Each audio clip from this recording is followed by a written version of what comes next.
Good evening. My name is Eric Kirk. I'm with Dave Frank. This is Redwood Wonk. We are going to talk national news of the day, and we are just not even going to be able to touch on it. There's so much going on.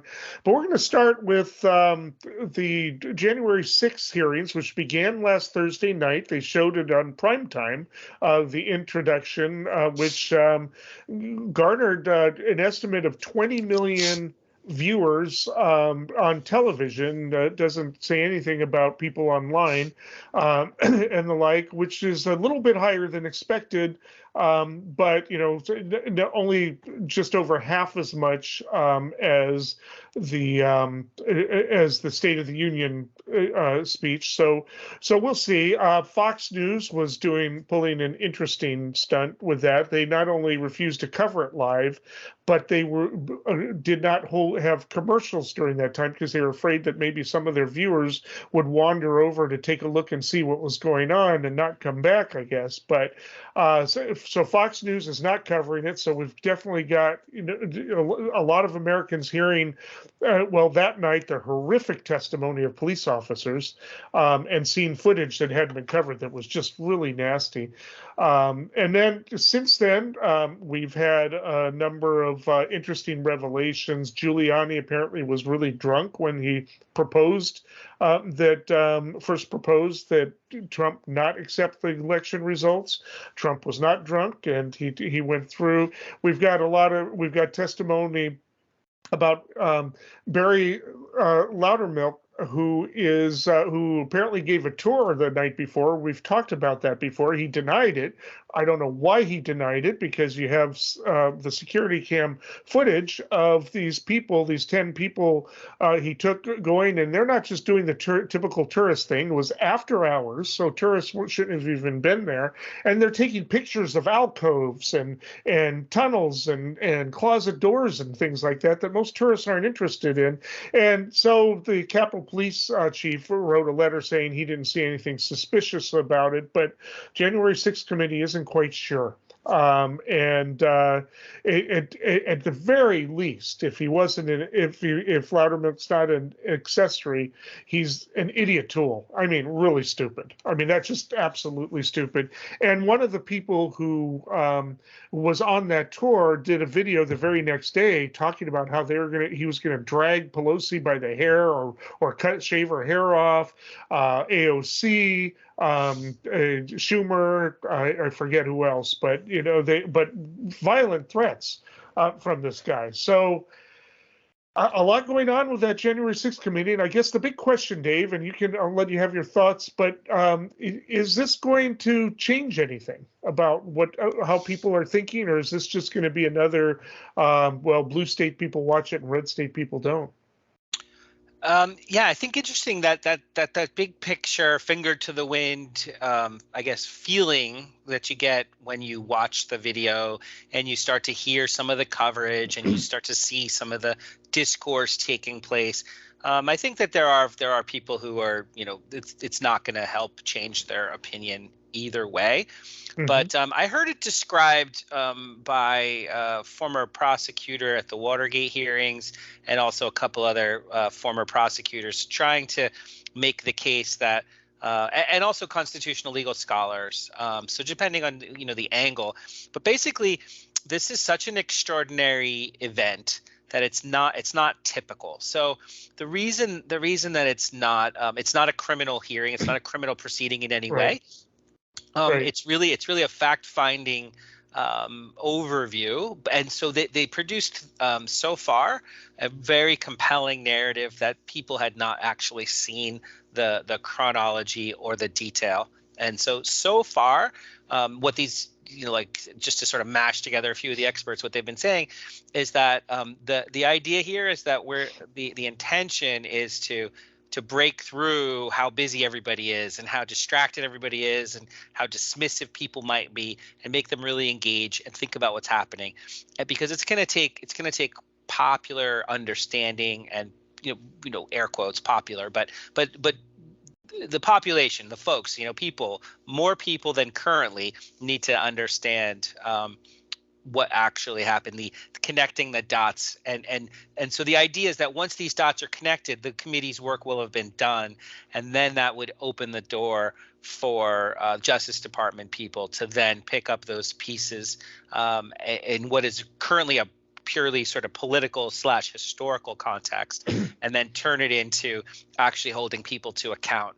And my last thought on this before I kind of kick back to you, you'd asked, is it going to change anything? And I think just so far, at first I didn't think it would, but it really does seem like from the perspective of people who understand the criminal code, that there's to a certain extent an open and shut case when it comes to the conspiracy to disrupt a public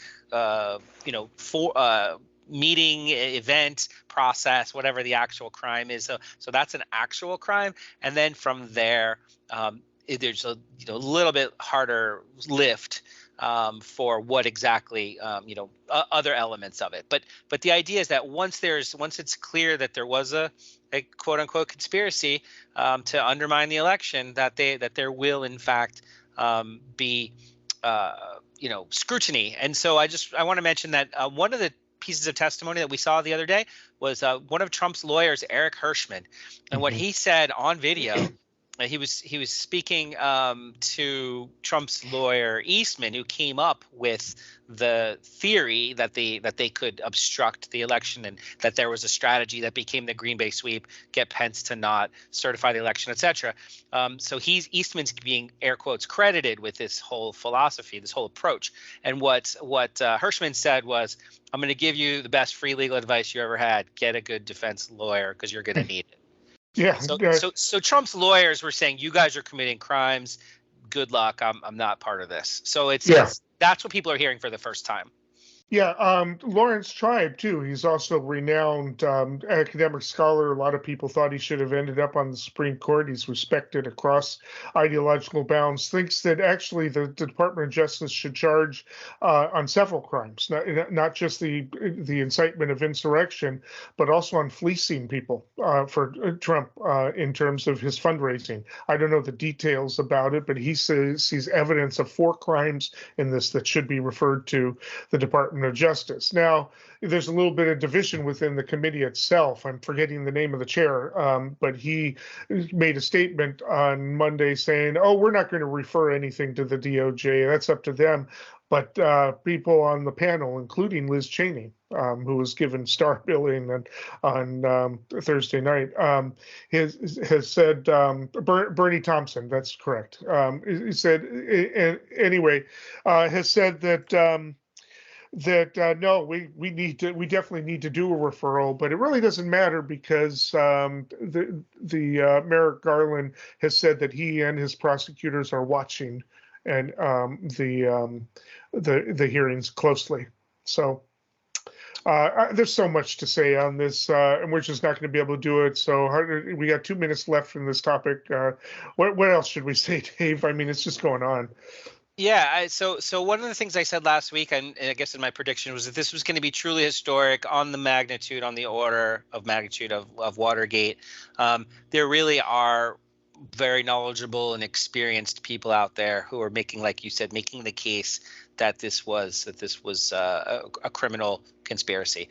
And I would say, one of the star witnesses is going to be Mike Pence's lawyer, Greg Jacob. He's already cooperated with the committee, and he's already made some public statements. So we're not sure. Obviously, we don't know what's going to be presented, but he's like the consummate insider here who has had Mike Pence's back. I've seen a bunch of different various coverages of it, but when I think when people see that how heavy-handed Trump was pressuring Pence to bend to the will of a criminal conspiracy, that if Pence was very popular candidate, very traditional conservative. So within the GOP, he and his legal team have incredible credibility, and there, again, we'll talk more about it as it unfolds. We will. I mean, there was other news too. Rob Barr was on tape calling the. I heard on primetime television calling the theory, the big lie, Bull S, and then his Trump's daughter said that she talked to him and believed him, and anyway, and Trump turned on her, said Yeah. she was an idiot. So we got a lot more. We'll probably be able to cover it in a lot more detail next week, but we just are out of time on this topic, and lots to discuss. And the mayor was definitely intoxicated. There were suggestions by, I believe it was Mayor Giuliani, to go and declare victory and say that we'd won it outright. It was far too early to be making any calls like that. Ballots were still being counted. I don't know that I had a firm view as to what he should say in that circumstance. The results were still being counted. Did you ever share, Mr. Kushner, your view of Mr. Giuliani? Did you ever share your perspective about him with the president?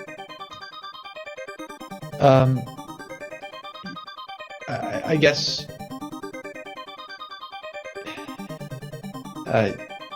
yes. Tell me what you said. Basically, not the approach I would take if I was you. Okay.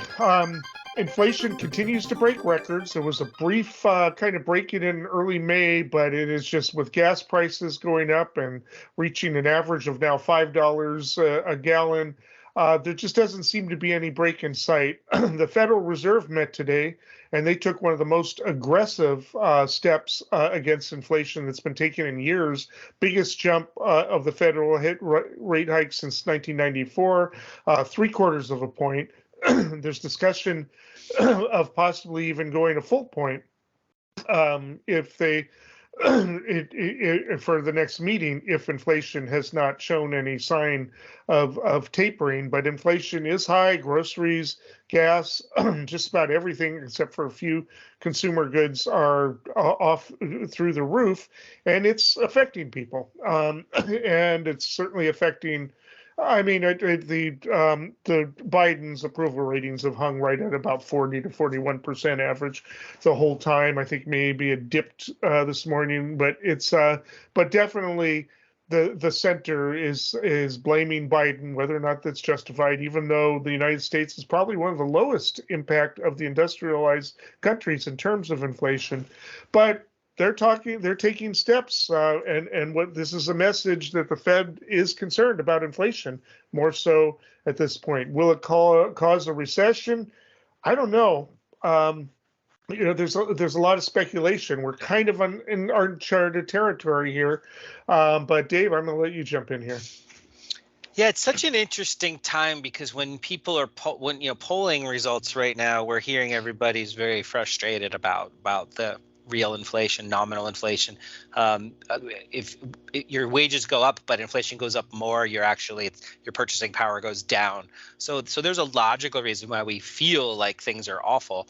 And the reality is that the Fed had said that they were going to try to increase. I think it was between 1/4 and 1/2 a point each session, go for 6 sessions going forward into next year as a way to say, don't worry, we got this. But I think that the energy prices that have changed the food prices more drastically than before. So there's that piece of it. Another piece of this, like I talk about a lot, and even though it goes against how people feel, is that when we had an economy that shrank so much during the pandemic and was constrained because there were supply chain disruptions, there were production disruptions, any increases are going to appear sort of statistically bigger than before. So that was kind of baked into the cake, and I think that's why this administration got caught a little bit flat-footed. And then now that the GOP is like, no, that's our issue. Like, people are so frustrated by this that that this is how we're going to. I think they're talking about 20 to 30 seat swing in the House potentially. So the response to that was, well, what do we do about it? And although they were late to the party, basically, not the party, but late to react, the White House made the right signals and said, this is the purview of the Fed. The Fed really deals with the money supply. They've created, $8 trillion or whatever the number is that they have on their balance sheet. it's so unprecedented and so off the charts that it's going to have an impact. So the Fed is now responsible for raising rates a little bit faster, which is what they did. The market signaled that's what they really wanted to see, and that's what happened, and that's why we're seeing these drastic swings in markets. So that's kind of like a perfect storm, whether it's the response, the recovery from the pandemic, but also the disruptions because of the Ukraine war. So the obviously the oil disruptions are compounding, the supply chain disruptions are compounding the fact that, in addition, and I know it's not popular to say, but if you look at the one thing people are really upset about the most, and that's gasoline, diesel prices, fuel, that depending on who you talk to, a significant portion of that has to do with the fact that during the pandemic, nearly half of over the last certainly 10 years, nearly half of all refinery capacity has been restricted or closed or permanently, either temporarily or permanently closed. And they're not responding with an increase. So the energy industry is not really doing us any favors, because they're saying, well, look, you guys in your Green New Deal, you don't want gasoline anyway. You don't, right. So why would we help you now by opening up these plants that you're going to force us? So there are huge tectonic plates at work here. The question is, will the economy, and not to filibuster here, I apologize, but like one last thing. You mentioned stagflation. You mentioned inflation and a stagnant economy. I Right. think that there was a contraction sort of baked into the cake. The question is I think the Fed is saying that the annual GDP is going to be like 1.7, which is 2/3 of what they predicted just a month ago or so. So they're signaling that they're shooting for a soft landing, but it's not a finely calibrated machine. Yeah. Chances are we will see technical recession. Yeah, I mean, after it was passed today, the decision was made. I've been looking for economists to predict, well, is this going to lead to a recession? Is it going to tame inflation? What is it going to do? And most of them are shrugging their shoulders, saying, I don't know. I mean, generally speaking, it ought to tame inflation, even if it causes fewer people to slow growth or negative growth and unemployment, because if people don't have money to spend, then they won't be spending those prices. I mean, when you hear, free market people talk, they say, well, prices are governed by demand and they're willing to pay. Well, if people don't have the money to pay, they're not going to do it. But yet somehow some of these prices don't respond to demand. For one thing, gasoline, everybody needs it. Right. There isn't a whole lot of flexibility of that demand for probably about 80% of the people. People are going to buy other cars, electric cars and things like that. Tesla, I noticed as I was driving the highway last week that Midtown Motors has a big sign up there, Tesla's on the lot, and that's because they're going as fast as they can. But that's a long-term change. Do people buy less gas now? Do they drive less now because of it? That's what'll tame inflation eventually. But right now, it's hot. The market's hot. It's overheated. And will this have an effect? I don't know. The first couple of raises haven't really had much of an effect that we can see. Maybe there's things in the works, but we'll see. But if it does shut down growth and then that's going to be a problem. But we also have supply chain problems still.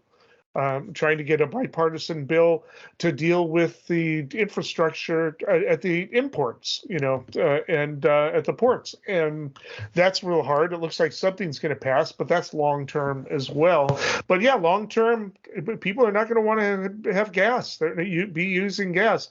They are going to turn against it, but they're just making that go faster by doing this. So.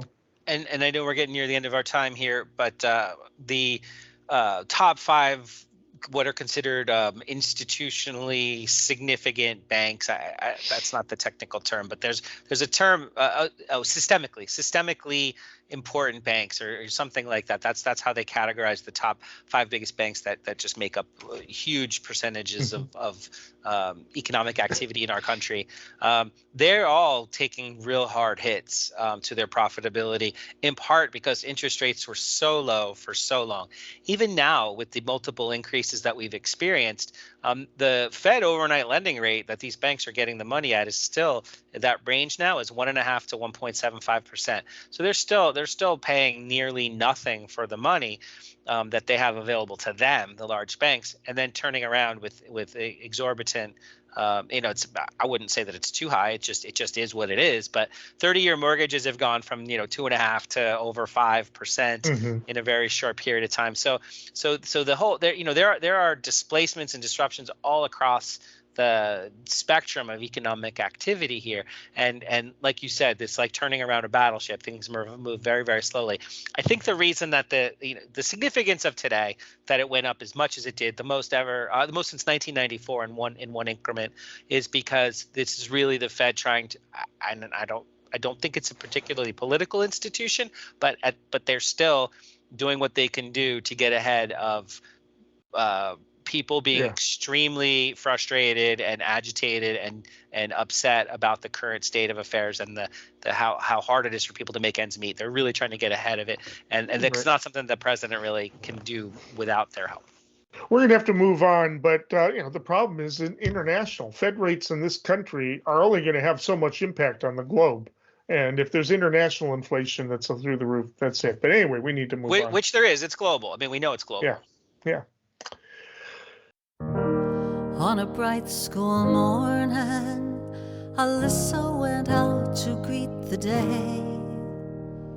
Tossed her soccer bag in the back seat of the car, thinking about the game she would play.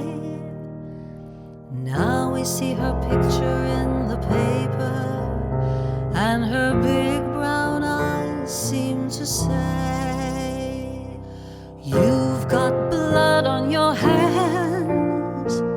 You just stand by while children die. You've got blood on your hands. Money means more to you than living people do. Blood on your hands."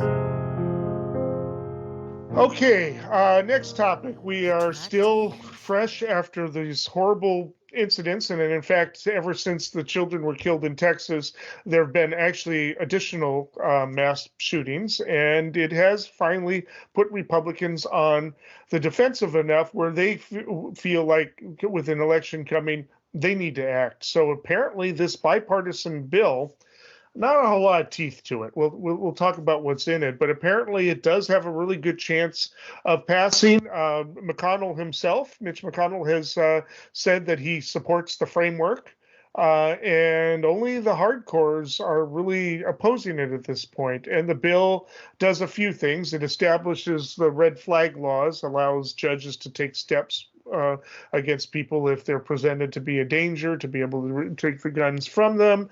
It establishes expands background checks a bit, allows younger people who buy guns, allows background checks that go into their childhood, which has been not the case before. A couple of other things, and maybe you can elaborate on that. One thing that's not happening is the increase in the age to buy assault weapons to 21 from 18. And, it's kind of interesting. Just real quickly, and then I'll hand it over to you. But, one of the things that the NRA likes to say is, if you like gun control, then you must have loved Nazi Germany. The Nazis actually loosened up gun control. The Weimar Republic, by international treaty, had pushed the age of buying weapons up to 20. The Nazis reduced it to 18. They had required a permit be renewed annually. The Nazi Party made that 3 years that you could have the permit. Rifles were allowed to be owned. The only gun control at that point that was of any significance was if you were Jewish or a communist, you could not own a gun, and maybe a few other groups. But it was, here is a totalitarian regime that came, and there were plenty of guns all over the country. And the reason I bring that up is because the age limit was one of those things that they did. And if you remember the Nazi Party, you had no restrictions on it, or if you remember the military. Anyway, but is this bill is it just posturing? Does it have any meaning? My understanding is the Democrats want to get what they can just so that they can prime the pump and pressure the Republicans for more later, especially as these horrific events continue to happen here that hardly happen anywhere else in the world ever. Dave. So I think a lot of the conversation outside of this bill have to do with things like mandatory background checks for all gun transactions. That's not in this. People are talking about restricting certain age purchases or certain weapons type purchases. That's not in this. So like many of the things that whether you're a public health expert or you're more liberally or democratically inclined, a lot of these people, their wish list items are not here. So what is in it? Well, Senator Cornyn from Texas is representing Senator McConnell, the minority leader's interests here. And you already mentioned increased background checks for people under 21 that will now include they can access their juvenile records and their mental health records. They also want to be able to look at state and local databases for these people. So in a way, this shows how they're targeting exactly what happened in Uvalde. It's a youth shooter, and in Buffalo, young people. You mentioned red flag laws already also, and really this is them having not requiring red flag laws, but providing incentives, economic incentives to help pay for these programs, these policies, if some states choose to implement them. Another big one is the boyfriend loophole. So basically, when you get a national instant criminal background check, it'll say, are you a convicted domestic abuser, or are you subject to a domestic violence restraining order? But that's only if you were married. So now they're finding a way to close the quote unquote boyfriend loophole. If you abuse your girlfriend, you also will get caught in that background check. So it's really just a sort of a data button checking which rules are going to apply, like coding to the flag, because it's like a yes no flag. It's not a here's the report, it's a yes no. And then finally, there's two more. One is mental health support and school safety resources. So they're talking about really investing in suicide prevention, which is the single leading cause of gun death, which I think is a great, if obviously, if you're not going to enhance the entirety of the medical system and give full mental health treatment to everybody, at least have some programs in place. So that's something that everybody, I think, can get behind. And they're also going to invest in school safety. So school again, security. Security. This goes with what they're saying. This is the problem, is that we don't have bunkers for schools. So we're going to have more anti-violence training and other mental health services in schools. So and telehealth services, so people can apparently, if there's a crisis, that they can get some kind of remote coverage. And then finally, this one that I think is actually really interesting, federally licensed firearm dealer. They're clarifying the definition, because there are some people that go to gun shows and are dealing guns, but they say, no, I'm just a private seller. But really, that's their vocation. So they're going to consider that an illegal evasion of what you're actually doing. And also there's straw purchasing. So there's a great deal of crime, say, for example, in Chicago, that might come from people going outside the city, buying guns, bringing them back to some club or gang or something. That kind of thing happens all the time. Or somebody that's a convicted felon needs a friend to go buy a gun. I don't know how exactly they're going to crack down on it, but they're going to increase penalties, because that's a gesture of trying to close some more of these avenues for violence. I mean, they're going to reject a lot of different things that just would absolutely reduce the problems. One of them that has been proposed for a long time is that they have a computer tracking system for every gun that's manufactured by its serial number, and that and they track it through its legal ownership, so that if it's found on some, let's say, teenage gang member or something like that, they can track back to who had it legally, who was the last legal possessor of that gun. And then, and then they say, oh, it was stolen or whatever. But if they have 200 guns stolen, might raise some questions there. But no, the NRA is dead set against that, because, we don't want them tracking our guns, big brother, blah, blah, blah. Right. It's just, it's real hard. And I mean, there's the guns that are never even taken out of their manufacturing box that make it to these gangs. There's a flood. Right. Of them, if you watch the more recent version of West Side Story, the gun plays an important role in that story, and they never really explained how Chino got the gun originally, but it's a big deal in this one. Gangs in the 1950s, street gangs, did not have guns. They had switchblades, these things, I forget what they were called, guns that shoot nails. I'm forgetting what they were called, but, and things like that. And people died, but not in the same number. Zip guns, thank you. And the rest. And they made it a big deal that, this was the late 50s, early 60s.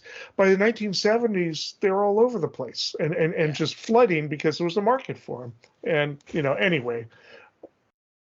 So I think one of the things you touched on was how the idea that there are things that aren't getting passed. Like if you treat the gun market like a public health problem, people have looked into this already and have found that there are a very small number of dealers, wholesalers who are involved in a disproportionate number of crimes. So that's one thing. That's one area where they probably could make a lot of progress. There's some, like I said, some preliminary studies of that. But we talked about this before. There are like gun safety classes that don't include the vast majority of things that actually might make you safer, as opposed to promoting sort of violent defense strategies. So there's all sorts of, like, I think what I would consider low-lying fruit. And one last thing, I think we talked about this last week. One of the comedians, I think it was Bill Burr, said you can get a plane, but you can't fly a 747. You just need to get increasing levels of licenses and training, and that's the kind of thing that I think could thread the needle here. But none of the things that are remotely controversial in an election year are even on the table. Yeah, I've been seeing a lot of real good memes on this discussion lately. I mean, the whole thing about, guns don't kill people, people do. And I saw one that a mother said that she said, if I saw my son hitting another kid with a stick, yes, I would blame the kid and not the stick, but I'd still take the stick away. Right. And it's just, it's just kind of basic. Anyway, we'll be discussing that, and hopefully something passes that makes some kind of a difference, and maybe will lead to more changes down the road. But we have to move on to our next topic.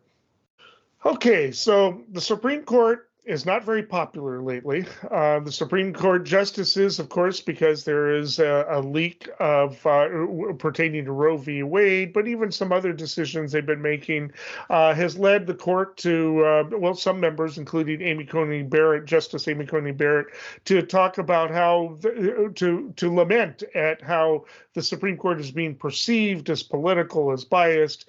And so we've had a few things happen. Protests have shown up outside the homes of Supreme Court justices, and a couple weeks ago, kind of a crazy incident happened as a guy shows up outside Justice Kavanaugh's home, or close to the home, with a gun, and he's being charged with attempted murder. That seems a bit stretched to me. This guy actually reported himself to the authorities several times, saying, "I'm going to go kill a Supreme Court justice. Did you hear me? I'm going to go do that." It's just I don't think he was intending to do it. I think he was intending to make a spectacle and get caught. But they can't charge, politically speaking, they can't charge anything less, even though it's stupid. But as a result of all this stuff, they have now passed in the House. I'm not sure if the Senate has passed it yet, but there's a bill to add additional protection to allow the marshal to determine whether or not a Supreme Court justice or their family is in danger, and be able to allocate the protective resources to do that. Also concerns about the impact on the right to protest, outside somebody's house with this bill. 27 Democrats did vote against it. There were some who had different reasons. The 7 Democratic contingent in New Jersey voted against it because they had a federal court judge get shot and killed, and there's no protection for those families. And they thought that whatever we pass for the Supreme Court ought to apply to all federal judges. Obviously, the Congress was not ready to do that. Certainly not the Republicans, and I don't know how many Democrats actually supported that either. But that was their cited reason. But so we got a lot of concerns going on here. Is this going to reduce the rights? I mean, will they then extend it later, as our Matt argued before the show? To abortion doctors, doctors who perform abortion. Sometimes they don't even do it, and they end up with protests outside, and they get shot, and they've been shot and killed. No, we didn't, pass any special legislation for them other than a few bubble laws, RICO stuff. But Dave, I'm going to let you comment on what do you think about this, and what do you think it means politically? Yeah, so this bill is going to the president for signature now, because it was a Senate bill originally. Oh, okay. And then the question was, and it was highly focused on protecting Supreme Court justices from protesters, in effect. And so the I guess the bipartisanness of this, like who's against this, who could possibly be against a bill to protect the Supreme Court justices, right? So it passed pretty easily, and then it comes to the House, and there's talk of, well, why would we make a law? Why would we focus a law like this? What are we actually looking to protect? We're looking to protect controversial figures from the violent protests. Why wouldn't we also protect the family of the justices? What if if your wife and children are threatened? Let's expand the language for that. Or, like you said, there are judges, not just the 9, but there are lots of judges that are potentially threatened because of the impact that they have on people's lives. Why wouldn't we include that language? And then I think that there was a much smaller subset that brought up, well, if you're going to protect judges who, in this case, Kavanaugh, you want to protect a conservative judge. Well, let's also protect other people whose lives are at risk because of the controversy surrounding the services they provide to society. And that's when the abortion entered the picture.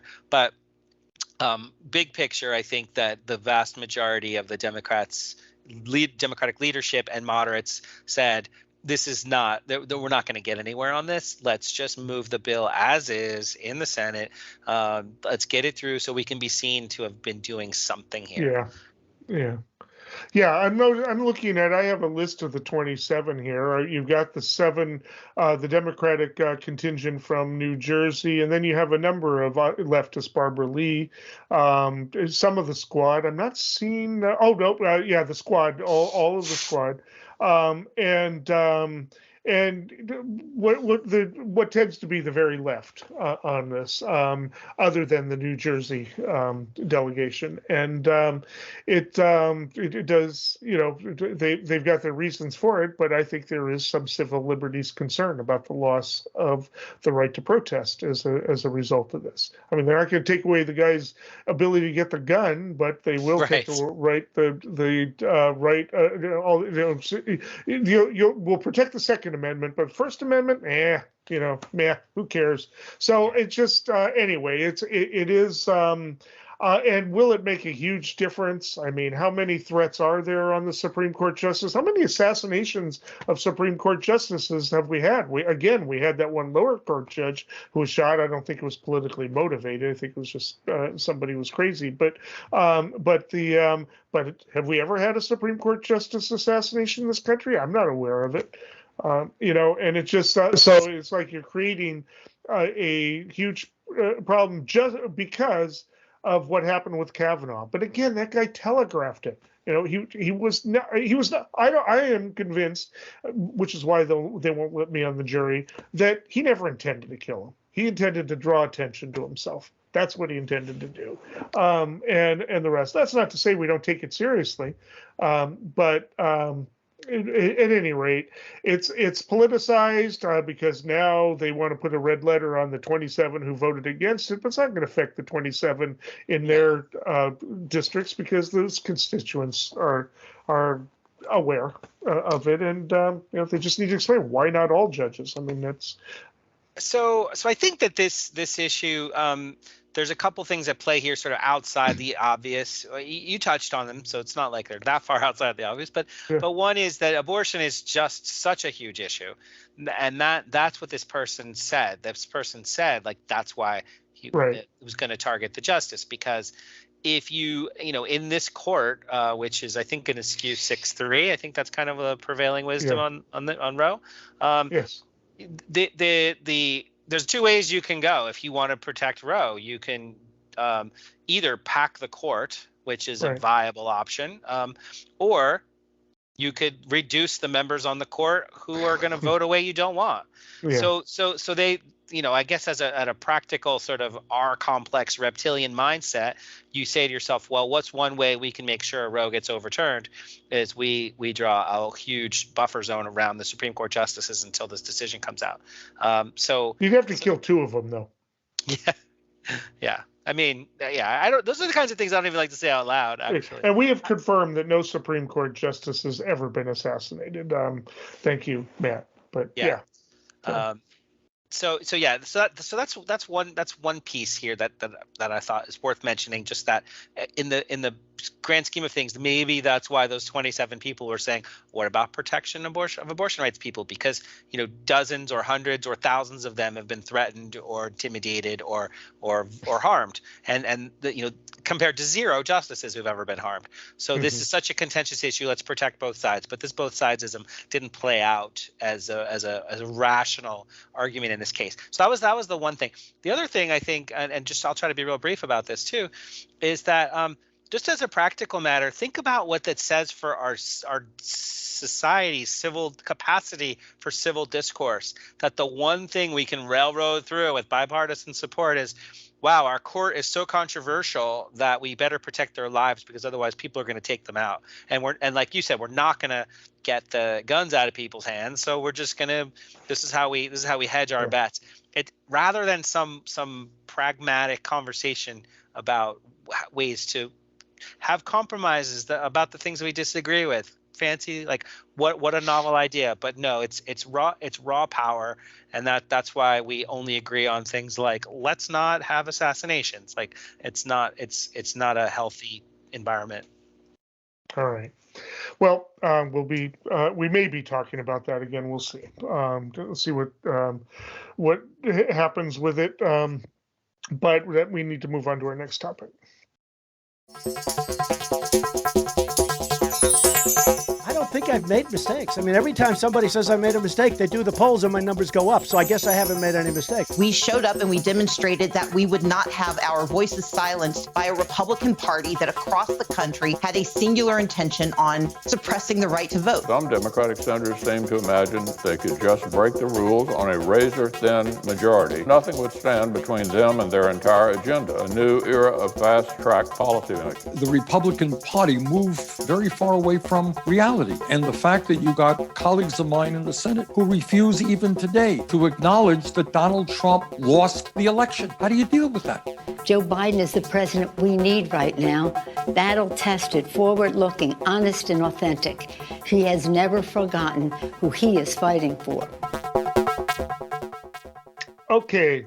We're talking a little bit about what's going to happen in November. Of course, they talk about how there may be 20 to 30 House seats that slip to the Republicans this time around. It's a typical midterm where the party in presidential power tends to lose. We've discussed that many times, and also things are not going very well for Joe Biden, and so therefore the economic things being blamed on Biden will be blamed on the lower down ticket candidates as well. Actually, Biden's not even on the ticket officially this time around. So the question is, if they retake the House, and will they retake the Senate? And everybody's been assuming that that's a done deal. Not everybody, but a lot of people have. But something quietly has kind of happened. First of all, thanks in part to Donald Trump, the Republicans are not going in with their best candidates. We talked about how Sununu would have easily taken New Hampshire had he run, but he does not want to run to be a Republican majority Senate that doesn't do anything. And apparently the intention is to not do anything for 2 years so that they can retake the president. Well, that leaves out the more responsible Republicans who want to run. So you don't have Sununu, you don't have the governor of Maryland, I'm forgetting his name, who is for similar reasons. They're moderates. They don't want to have it just be a power agenda. So they've got, and Trump has demanded of the people he supports that they support the big lie. Laxalt, the candidate in Nevada, he's stuck with that, and we know he doesn't believe that. He's not that stupid. Same thing with Vance, J.D. Vance in Ohio, and the polls just aren't that bad for Democrats. I'm just go through a few of them. Fetterman, according to USA Today Suffolk University poll, which is rated B+ by 538, 46% for Fetterman, 37% odds. Maybe that's an outlier. We'll see as more stuff comes in, but Fetterman has been ahead in those polls. In a recent poll, Beasley ahead of Budd in New Hampshire. That's Survey USA, graded A by 44 to 40%. North Carolina should be safe for the Republicans. Again, we'll see if that's an outlier. East Carolina University has Warnock and Walker neck and neck. There have been other polls that had Warnock creeping ahead of Walker already. You and I have talked about how Walker is just not, probably will not turn out to be a very good candidate in the long run as people get to know him. Tim Ryan is ahead of Vance in poll in Ohio. And it goes on and on. Demings is behind Rubio, but not by much, not by as much as it should be. And the most vulnerable of the senators, of the Democratic senators, Senator Cortez Masto, she in Nevada is perceived as being the most vulnerable, but they've got polls of her way ahead. I don't believe that she's 21 points ahead of Laxalt. I think that the University of Nevada poll is an outlier, but it doesn't, it's not a sure thing that she's going to lose. And without all of those, I don't think Mark Kelly's going to lose in Arizona. So where else do the Democrats lose? And the Democrats may pick up seats in Pennsylvania, Ohio, possibly Wisconsin if Ron Johnson gets caught, because he went in totally head first for the big lie. And with the things developing, that may not be, he may regret that. And he's got a very good candidate running against him, the lieutenant governor there, a very effective candidate. Not only may the Democrats not lose the Senate, they could possibly expand their lead if all of these polls are right. Dave, do you think they're right? So I'll answer your question in one sec. I maybe I missed it, but did you mention North Carolina? Did you mention Herschel Walker there? I mentioned Herschel Walker. Oh, sorry, Georgia. Georgia is Herschel Walker, yeah, and the latest poll has them dead even. Okay. So I missed that, but so this is interesting. I'm looking at Real Clear Politics right now, and before I get into the nitty gritty, I'll just mention this real quickly. Finger to the wind. What's the president's approval rating? Like, what do people generally think about it? His disapproval by almost 15 points. Generic congressional ballot, meaning just R versus D. Republicans by about 3.5%, and then the direction of the country: right track, wrong track. Wrong track is almost 45%. Difference. So only less than 1 in 4 people think the country, what it's doing, is right. 3 out of 4 think it's wrong. So in that climate, I want to say though, I've never seen the majority be over 50 that we're in the right direction ever. So Okay. people are just grumpy with that question. But anyway, go Somewhat ahead. But still, pessimistic, yeah. it's a big. Yeah. So now your question. When you look at the Real Clear Politics, sort of the aggregate, they're showing that there are 42 safe seats or not up for grabs on each side, 42, and that it's about 4 lean Democrat, about 5 lean Republican, about 7 are up for grabs.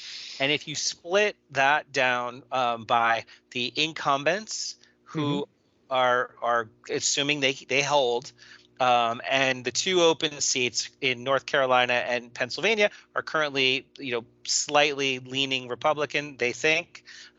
If you did that, and I disagree. I'm not seeing it in the polls, but anyway. Yeah. Right. But if you did that, we would stay at 50-50, right? Yeah. But the potential is there for +2, I would say, at least for Democrats to actually take +2, all things being equal here. So it's like what you said, when you talk to people or you listen to some pundits, they're talking about how Republicans are going to take both the House and the Senate. But what they're really talking about is how they feel about the House. Not what they see about the Senate, because like you went through, you're my resident expert friend here. I always ask your opinion on these things. Just looking at the polling data and looking at how the breakdown currently, all things being equal, there's a pretty good chance that if the 42 plus 5 is 47, the 42 plus 4 is 46. Republicans need to get 4 seats more from the middle. Kelly's ahead, Warnock's ahead, Hassan's ahead, Cortez Masto's ahead. That just leaves the 2 open seats and Ron Johnson, and so they have to get all 3 of those just to maintain 50-50, which might not happen. I agree. And I think one thing we need to consider here is that everybody assumes that a Democratic candidate is going to be associated with Biden. And probably to a certain degree it is, but there are a lot of dynamics in local races that have to be considered as well. And there are still a number of voters out there that don't necessarily vote by party. They're not huge, less than 10%, as we know, but they are there, and there are still people who look closely at the candidates. And J.D. Vance, a couple of years ago, I would have thought of supporting him, but he has just slidden downhill in order to get that nomination and or to get the Trump endorsement, which may not be worth all that much come November. He's losing ground on that. So I'm not seeing it. I suppose, again, Nevada is their best chance the Republicans have to take it. And right now the polling isn't favoring that. So I haven't gone to Cook's report. It's a little far out for that and the rest, but I want to be taking a look at this. Because the Democrats have chosen some really good candidates. Fetterman, excellent candidate. Tim Ryan, he's like Sherrod Brown, perfect. Who wins in Ohio repeatedly. I'll let you close out with the final words, especially since I have to plug my headphones back. Okay, yeah. All I was going to say is that we hinted at it. You hinted at it right there when you said we'll see what happens by the time November rolls around, because earlier in this show we spoke about the January 6th committee hearings, and we also sort of pointed out that a lot of these you actually didn't point out, you explicitly said it, a lot of these candidates are not they're there because of the extreme political views of people who participate in the primaries. Trump endorsed folks, so we'll continue to follow it, but we will talk about it, but Trump may be the Democrats' ace in a hole. Yeah. All right, that takes us to the last segment.